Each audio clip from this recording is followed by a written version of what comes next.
আচ্ছা বলো তো, তোমাদের চিকেন খেতে কেমন লাগে? আর যদি সেটা নতুন আলু দিয়ে রান্না হয়, রেসিপিটা খুব মজার হয়, তাই না? তো আজকে চলো সেই চিকেন রান্নার রেসিপিটাই তোমাদের সঙ্গে শেয়ার করব। এখানে মা চিকেন নিয়ে অলরেডি বসে আছে।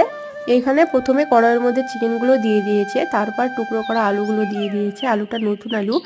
এইবার এর মধ্যে জিরে আদা রসুন বাটা, তারপর জিরে গুঁড়ো ধনে গুঁড়ো লঙ্কা গুঁড়ো সর্ষের তেল টমেটো কুচি এই সবগুলো একসঙ্গে খুব ভালো করে মাখিয়ে নিয়েছে, তারপর উনুনের উপর বসিয়ে দিয়েছে। এবার নাড়াচাড়া করে ঢাকা দিয়ে দিয়েছে। এবার জলটা বেরিয়ে আসলে এর মধ্যে গন্ধরাজ লেবুর পাতা দিয়ে দিয়েছে।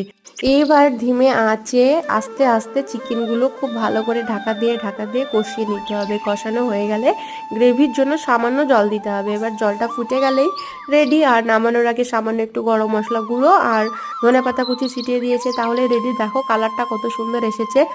কি দেখে লোভ লাগছে তো? তাহলে দেরি কিসে, তোমরাও ঝটপট বানিয়ে নাও।